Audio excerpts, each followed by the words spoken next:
Alors pour prendre des photos et en faire un PDF, il vous faut ici l'application Genius Scan par exemple. Il en existe d'autres. Donc vous cliquez ici sur cette application que vous avez téléchargée avant bien sûr. Ensuite cette application s'ouvre comme ceci. Là donc il y a un premier document que j'ai fait.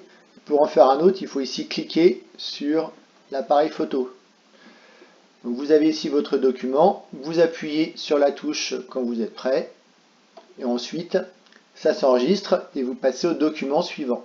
Donc là vous avez un document d'enregistré plus la photo que vous allez prendre du nouveau document. Donc vous passez à 2. On va faire un exemple avec 3 documents ici pris en photo. Et ensuite vous validez. Donc vous allez pouvoir faire ici ces 3 documents dans le même PDF. Donc vous pouvez ici cliquer sur, par exemple, le premier document, modifier un certain nombre de choses. Donc vous pouvez modifier ici la taille de ce qui apparaîtra ensuite dans votre PDF. Ici, là. Vous avez l'outil Loupe ici pour faire plus précisément votre rognage. Donc trouvez la bonne taille.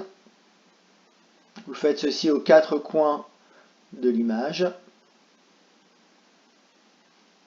avec les petites zones ici, les coins. Quand vos coins sont bien positionnés, vous cliquez sur Valider ici. Et ensuite, ça s'enregistre et vous avez ici votre page qui est définie avec la nouvelle taille. Ici, vous avez des filtres pour modifier éventuellement les couleurs. Donc noir et blanc ici pour nous, c'est pas utile. Couleur, c'est un peu flashy. Photo, parfois, assez souvent, c'est soit photo, soit aucun qui sera le mieux ici pour ce que l'on a à faire.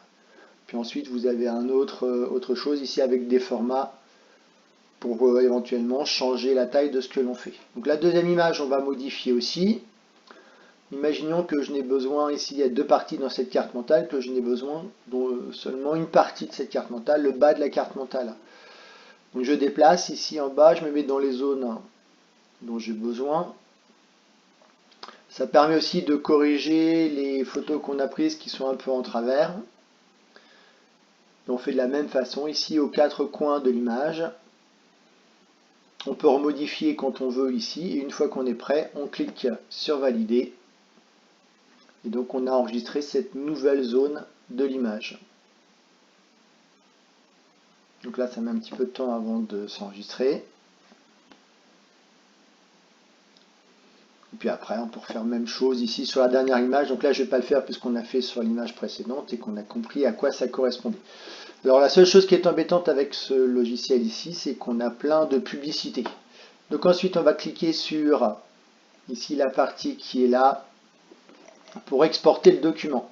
Donc ce document, on va l'avoir en mémoire dans l'appareil, on peut l'envoyer sous forme de fax, on peut l'envoyer aussi par mail. Les autres options, on ne peut pas les faire puisque ici c'est payant. Donc on va cliquer sur Mail, après on aura notre adresse, celle de la personne à qui on veut l'envoyer, puis on cliquera sur la petite flèche à droite en haut. Et ce sera terminé. Voilà, j'espère que vous avez bien compris maintenant comment